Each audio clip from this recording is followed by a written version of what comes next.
Hey, how are you? How you doing, Kelby? Good, good. I get to see you on Daniel's Den here and there, but nice to one-on-one with you for a second. Yes, sir. My pleasure. Thank you so much for the opportunity. I'm really hoping that you like doing this because it's going to take us a minute, maybe 15 to 20 minutes, depending on how fast I can do it. Okay. Um, but this will test you a little bit, I think. Have you already seen the questions? I haven't. Okay, okay. What is the capital of? No, I'm just kidding. I'm decent in geography. Oh, okay, all right. I'll give you a quick. I know you're busy and you have a calendar meeting today. Um, I'm at Fuller Theological Seminary. I'm in my third year as master's program for a MAGL, which is a Master's of Arts in Global Leadership. It's a leadership degree, but mostly based in missiology. Um, and we are tasked in this semester to interview someone whose entire passion or job or whatever it is, career, um, is adult leadership development. Very specific, not it's adults, right? So these questions are based around that, and I think they're going to be easy for you because you do it daily. What is the situation that called for this leadership development program? Wow. When I think back over just the trigger, the catalyst, Yeah, or the yeah. launch pad, rather, for Laquan, I would say opportunity Okay. and need. And when I say opportunity and need, specifically, I'm saying prior to me moving into leadership role or level of leadership responsibility, there's what we call organizational gaps, Sure. right? So typically, when there's a gap from there's a certain outcome that an organization is expecting, but then the organization must also be aware of what is the actual reality of what we're experiencing? What are the results? Right. So in some circles, we would say there's a vision. That's what we expect. That's the outcome we want. But we have to start with what is the actual reality. Yeah. So once you kind of can determine this is where we want to be, but this is where we are, there's going to be a gap that you're going to see if you were to draw this on paper.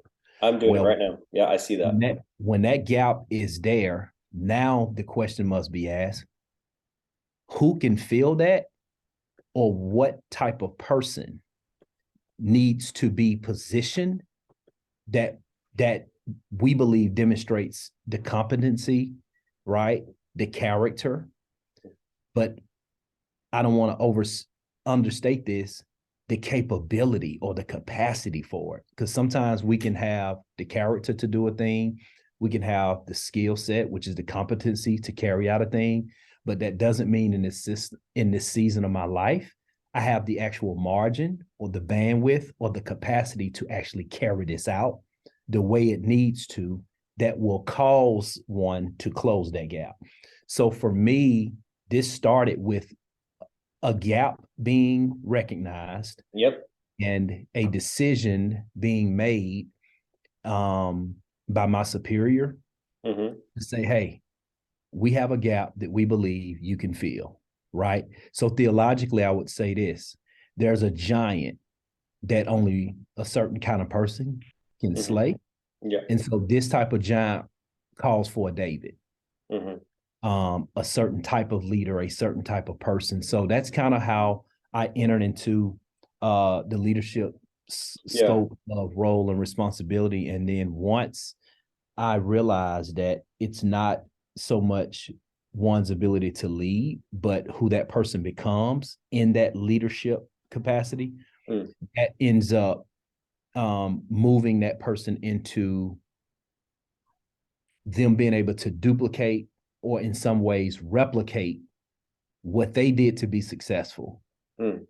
and down into the fabric of the organization at other layers and other levels of that organization. So leadership development for me is it's the continuum. It's the only way an organization will continue to not just grow, progress, but I would even argue and say even become relevant, which is why I believe that when we think of even theologically or even missional, right? Yeah. Why Jesus had undertook the assignment to establish an earthly kingdom, and he immediately looked to build a team or assemble a team rather of 12 to help him do it because he understood the importance of leadership development. I love that. So to parlay off that, what methods did you use or your superiors use to determine that need for your organizational program, right? To determine what that gap, what is there a method? Do you guys have a written format, or was it, however you want to put that? No, that's great. So for us, it became kind of really uh, one to two different things. Um, Dr. Daniels would define it as situational leadership. Yeah. Right. So it's like in this situation or the season of where we are organizationally, this is the type of leadership we need to move us from here to there. Mm-hmm. So typically that's determined at the CEO, Mm-hmm. C-suite level. Yep. If we're talking structurally, right? But then once that direction is determined, you now have to move into implementation. So then it becomes more like collaborative leadership. Okay. So those same C-suite or the same people that's around the table to help decide and determine this is what we need, that same group of people collaboratively can come together to say, okay, have we reached a collective on not just what we need to do, but how we need to actually approach it? Okay. And, and Is there a specific method you think, or is it just a collaborative conversation? How do you feel? Like some people use rubrics, right? Whether you're doing an after action report or you're doing, or some in the military will use the OODA loop, right? Observe, orient, decide, act. Is there one specific to this program, to Dr. Daniels, or to yourself that is a method that people would use? In my context, in what we've seen, there isn't a specific rubric. And Okay. I say that because just even philosophically, Dr. Daniels would be the first to say that, hey, I'm married to the mission, not the method. Yeah. And we know that most methods, even if it's worked for us before, it doesn't mean it will equate and still be relevant for us in this season. Yeah. So even systems of how we approach certain things. So in terms of a rubric, there isn't one that we would say, hey, we've used this. This is what we use to vet or to determine. Now, there are some criteria, if I can use that word, in terms of what we use as our legend, if you will, Yeah. or our litmus test to kind of filter through an individual saying, okay, this is who or this is what we are looking for. Yep. And so when it comes to just overall assessment, we look at what we call the 5 C's. Okay. Yep. First C is character. Yep. There must be a level of high character demonstrated, right? Who you are, who a person is when no one is looking, who a person is when no one is around, that type of thing, character. Second C is competency. Is there a degree of demonstrated core competencies that we believe can be further developed or further refined, right? So another way to put it is some people have the goods, some people don't, but theologically or philosophically speaking, I can say that we believe we can't put in a person what God didn't deposit in them, right? So, but if there is some core attributes that exist there, then we can add to it. So it's character first, it's competency second, third is chemistry. Is there a level of chemistry with other people that's currently on our team, because we have to work together. Teamwork makes the dream work. After chemistry, we look for cadence. Can you keep up at the pace in which the organization is moving? We move, it's a fast moving train. It slows down for nothing or no one.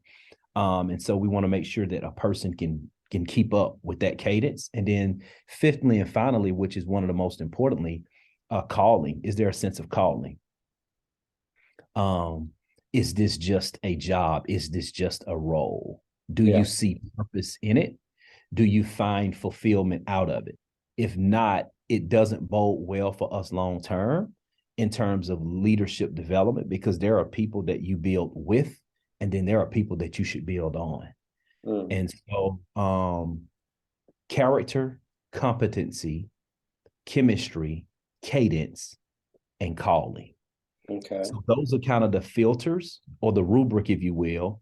And then we cement that rubric or legend, if you will, with asking ourselves these 4 questions.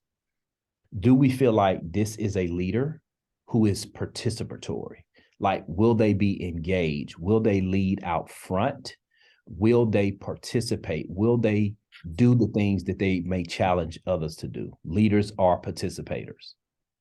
The second one is leaders are evaluators, right? So if you're the CEO, if you're C-suite, there are still levels and leaders and directors at levels below you that they also need to be people or a person who can evaluate, who can assess, who can measure, because organizationally, especially in the scope of leadership, we can't make quality decisions with bad information. So we need the right data. We need the right intel from people that have proven and have the ability to actually evaluate, right? Yeah. So leaders are evaluators. Yeah. Leaders are navigators. Okay. We must be able to provide direction regardless of the dilemma. So that's the principle. I must provide direction regardless of the dilemma. So pandemic doesn't become a problematic situation where it's an obstacle that we allow it to stop us from moving forward. We determine another course of action to do it differently, right? So John Maxwell would look at this as almost like the law of navigation. If a boat sails from shore, it doesn't see the iceberg until it sets sail deep into the sea. But once that boat comes across that iceberg, that boat can't turn around and retreat and go back to where it came. It now must determine what is the best course of action to navigate around this iceberg, right? So it's the law of navigation. Leaders are navigators. We don't make excuses. We make adjustments. We don't panic. That's good. And so leaders are not just participators. Leaders are not just evaluators. Leaders are not just navigators. Fourthly and finally, leaders are protectors. We barricade what we're building. We protect what is being produced, right? Yeah. And so it's the catch for us the little foxes that destroy the vine because our vineyards are in full bloom. It's the little things that get in the way of big things. And so what are we doing organizationally to protect what we do have in place? So if I'm HR, if I'm in operations, that may translate as policy, procedures, and protocol or processes, right? If I'm development, or if I'm even CEO or C-suite as a whole, that may speak to our structure, our strategy, our systems. Do we have what we need to protect what the organization is doing and experiencing? And so that would kind of speak to, if there was a rubric that has continued to translate, that's kind of the 2 things we use to filter and process through who's who, what's what when it comes to leadership and leadership development organizationally. That's awesome. And just so you're aware, I know that you have time constraints. And so at any point in time, just give me a 5-minute warning, because I do have other questions to go, but I also know, hey, you got things. So I'll get through what I can, because your answers are much more in depth, and I should have expected it. I've never seen you or Dr. Daniels give a short answer that, you guys like to give a lot of meat. So I should have expected that. No worries. I'm here to serve you, man. So, all right, this might be an easier one. What are the purposes of the program? Like, if you could, and I understand, God's people and the public sector. Yeah, so you can I use got you. that, but whatever you want. What is the purpose of the program? With all of the programs individually or just You know, collectively? because I'm only part of Daniel's Den Okay. currently. Let's do that one. Okay, great. So the purpose or the sole objective of Daniel's Den is to be a premier resource of mentorship and coaching for personal development in four essential areas, which is spiritual development, relational or relationship development, emotional, right, development, and leadership development. Now, that word development comes from what we really mean intelligence, Mm-hmm. right? It's the ability to be aware of not just information, but to be aware of what one needs to apply Mm. in terms of implementation, because Yeah. only the implementation of Mhm. information becomes transformation. Yep, that's great. We're going through Jane Bella right now, and it's very accurate. She does dialogic learning, right? So dialogical learning, where it's not, you haven't learned it until you can do it on your own, right? Correct. And Correct. so until then, it's known, but it's not learned. Yes. Um, so what methods do you use to determine the characteristics and needs of the learner? So this is defining the who that we're teaching. Like, if you, I know with Daniel's Den, it's kind of a sign up, subscribe base, right? So they've kind of determined that they need it, Yes. so it's kind of an opposite situation. With Jane Bella, one of the things she does is before she teaches a class, she finds out who they are and what they need, right? Mm. So, like, say she's going to go teach it could be anything, hospital, it could be, it could be like a Peace Corps thing. She'll go to the students and say, "Hey, what are your needs?" So, how do you think Daniel or yourself determined these four needs? You said they need spiritual intelligence, relational intelligence, emotional intelligence.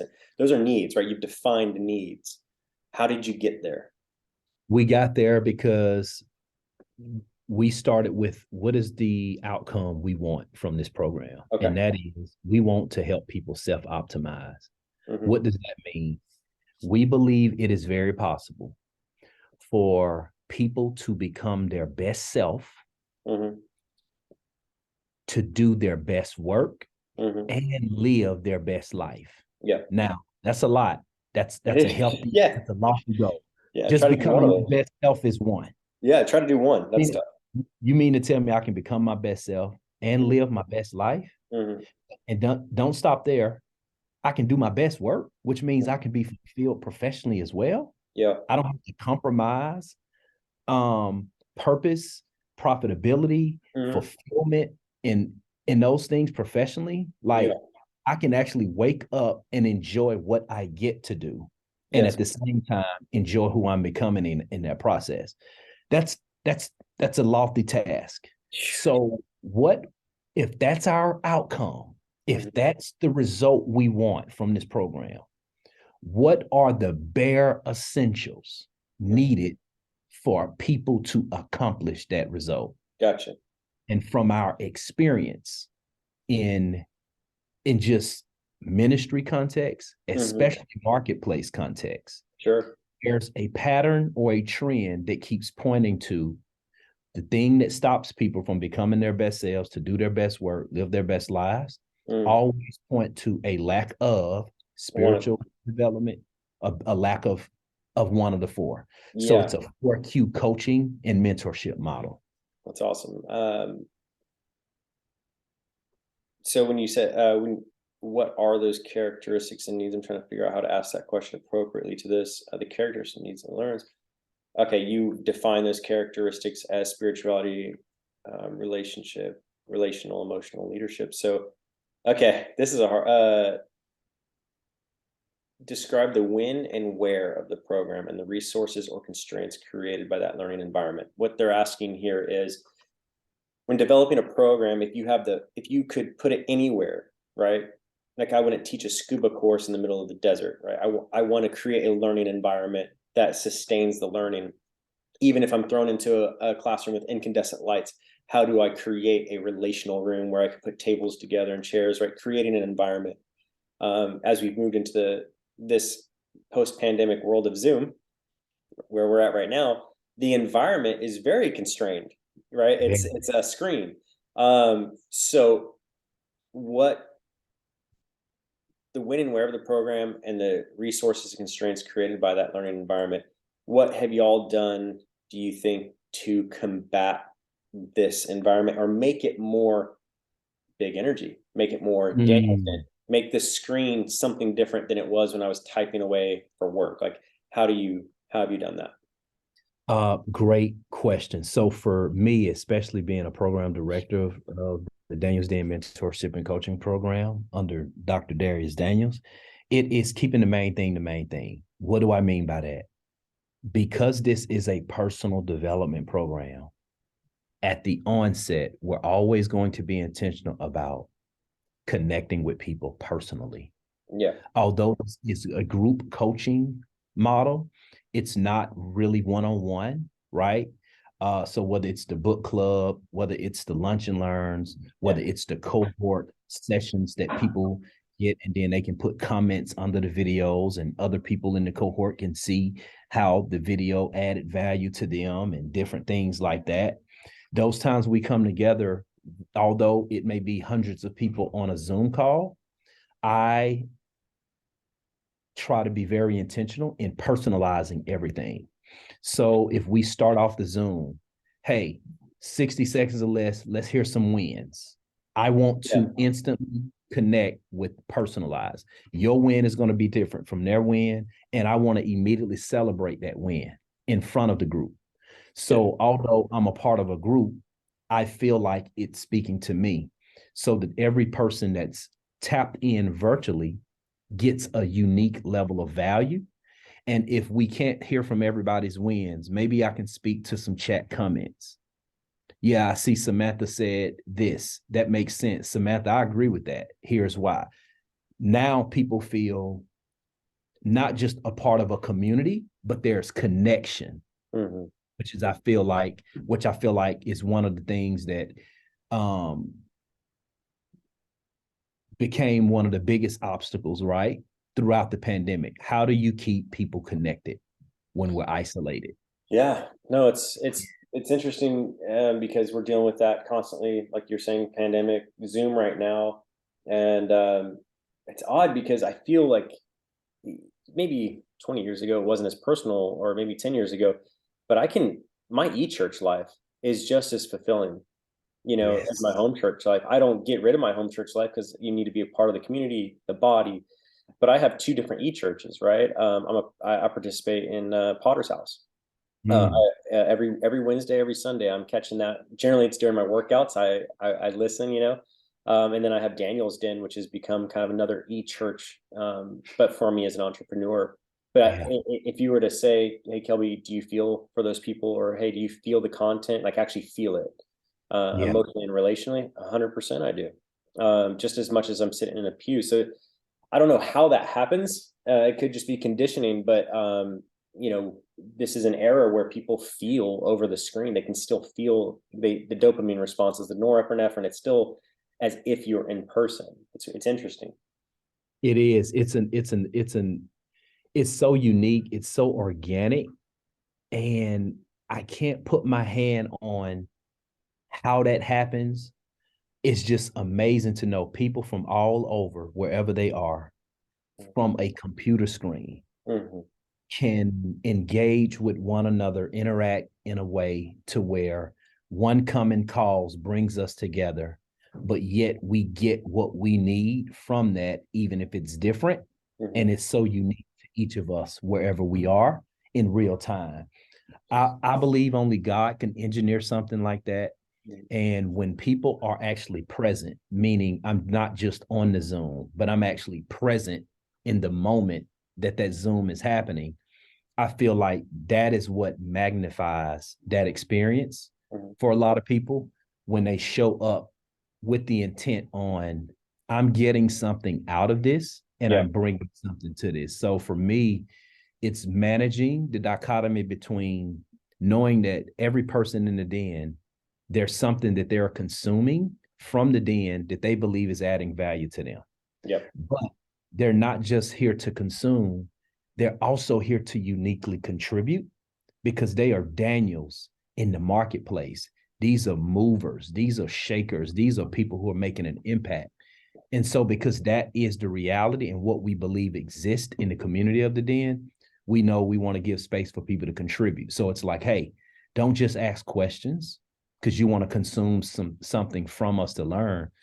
We know you have something to contribute. Share a takeaway. Your takeaway, your perspective, your vantage point now adds value to somebody else that needed help processing in real time what they're learning. And just this unique tapestry that happens is just, yeah, it's very unique and humbling to see, and such a pleasure and a privilege to be a part of, for sure. Yeah. The next question, official question, would be, what content do you cover? And I can write that one out myself as I'm part of the den, and I think we've covered a lot of that. You guys, your content is spiritual intelligence, relational intelligence, emotional intelligence, and leadership intelligence, and then how you apply that into your daily life. I mean, that's your content. Um, Absolutely. do you have specific, and this is very Jane Bella, knowing, being, or doing objectives? Like, so a knowing would be, by the end of this course, you will know such and such, right? A doing objective would be like, at the end of this course, you will complete a such and such, right? So does this course have knowing objectives and doing objectives? Not defined in terms of, hey, spiritual intelligence module 5. When you complete this module, you will know. So it exists, but it's not written per se for the participator. Let me tell you why. So this is a cheat code. This is a hack. Okay. We've discovered through data analytics in terms of completion rates, completion percentages, engagement timelines in videos, how long people are actually in the video watching before they click off and say, nah, I'm good, it's too much, or whatever.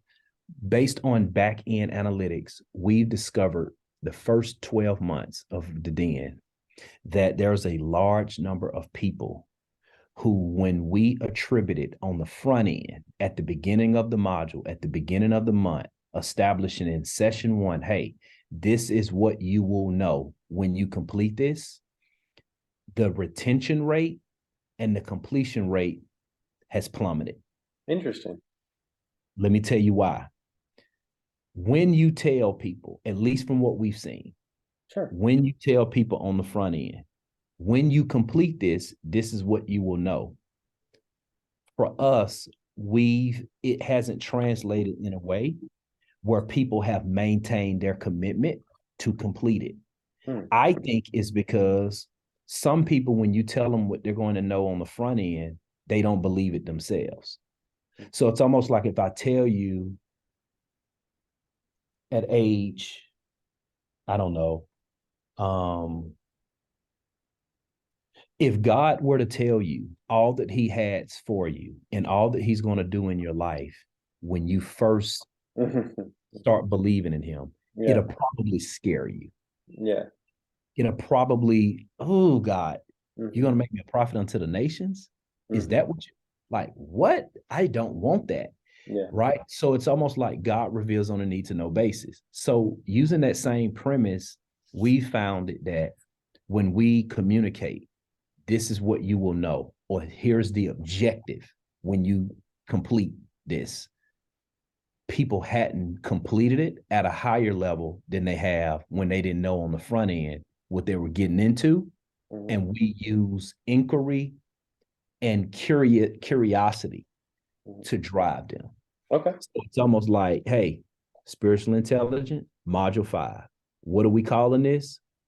Power for purpose, for example. So I'm hoping that that subject line or that title or that topic piques your interest enough to make you say, power for purpose? Yeah. Do I believe I have a purpose? Yes. Do I believe I need power for it? I don't know. Let me see. Click. Those completion rates are much higher. Okay. That's So great. yeah, in theory, yes, we do have no be do, but it's not visibly Right. communicated. Maybe in your own, maybe on the back end, Correct. you On the guys back say, end I want them internally. to know this and have done this, but you don't Absolutely. call it. Yeah. Okay. Absolutely. And then I got two more. Let's see what we can do here. What do the students do with the content during the course to achieve the objectives? So personally, I would say they watch the videos, right? And they go through. And there's always occasionally some tasks that you guys give. Right, like, hey, you're going to do this week. You're going to take this survey. You're going to learn this about yourself. You're going to, and so I can write out that one unless you want to add anything else that you have the students do with the content during the course to achieve the objective. Absolutely. For the main part, I think you said it, but in terms of just really simplifying it, absorb it by watching it, right? But we want you to apply it by participating in the homework or the task or the challenges given or extended. And then we want you to jump in the community, whether that's the book club, lunch and learn. Some people do one, some people do both. But we feel like you cannot become your best self by yourself. Sure. So watching the content and doing the homework alone, we still feel like it's not incorrect, but we feel like it's incomplete because the community shows me in a different way. Yeah. It shows where I'm growing or where I can still grow in a way that independent learning doesn't, which is why we push and heavily promote like weekly lunch and learn because we want, or the book club, because we want to create a sense of, no, I don't want to just learn. I want to learn together. Yeah. So we can grow together. So if I hit a wall, somebody else can push me beyond it. If they hit a wall, I can push them beyond it. That kind of thing. Yeah, I probably am at fault for not using that as much because just time, my kids, Right. work, Absolutely. Absolutely. But because I still haven't done my PCS, I've done all the other things, but I have a really hard time with that because I have multiple businesses, I have a family, I'm part of Missy, I have a lot of things, and I still am not clear on my calling, right? And so, yeah. and so you're right. I probably should engage with those individuals and be like, "Hey, help me," and they would. That's the thing. Exactly. It's not even Absolutely. they'd be happy to. Absolutely. That's a good point. And then my last question for you is, how do you know that they know what you taught? How do you know? So one of the ways we can gauge the level of comprehension and the ability to retain not just information, but apply the knowledge. Wisdom is applied knowledge, right? It's put them in a situation, and I typically do these on like lunch and learn. So somebody asked me a question, and before I answer the question, I'll ask them a clarifying question because I'm trying to get at the heart or the root of not just answering their question, but to find out the why behind what are you trying to get at with this? And because sometimes the answer is already within you, it's not in the teacher. Sometimes the teacher appears to help you see what's already within you. So one of the ways we test that and know that or vet that is to create spaces to where people can share. What are you getting from this? Yeah. Come on, you got to take away. Come on, somebody. You're not on here to hear me talk. You heard Dr. Daniels teach already. You know the video. You heard the content.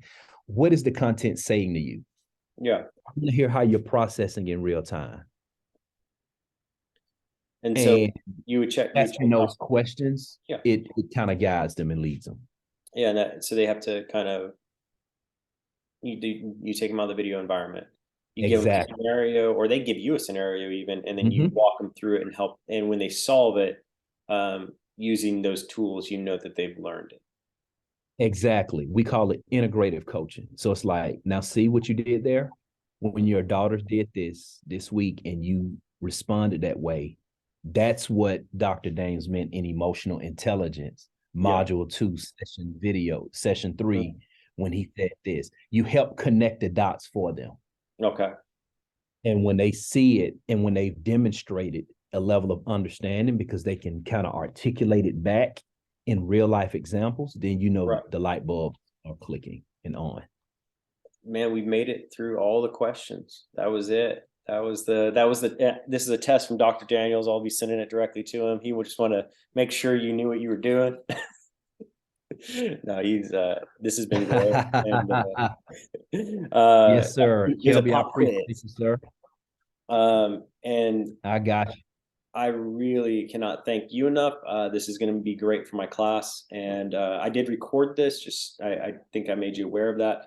And so my professor will review it and look at it, and then I will also be typing a paper on it. But I look forward to seeing you in Lunch and Learns, and all you have for me. And man, thank you again. Thank you, Kelby. Honored, pleasure is mine to be able to serve you in this way. And looking forward to the continued future. Not just that, but as we continuously learn and grow and continue to evolve, elevate, and emerge and move into what God has for us all holistically, man. I appreciate your time. Thank you. And if you don't mind, I'll just pray real quick. Absolutely. And as just out of thankfulness, dear Heavenly Father, thank you for this time between two brothers who have never met, who are on other sides of the geographic plane. And thank you for a servant who gives time that is precious to somebody who is learning. So thank you, Lord. I appreciate this, man. I appreciate this time. And we give all the glory and any answers that were given today to you. In your son's name we pray. Amen. Amen. Thank you, Bless. sir. Take care, man. Bye. All right.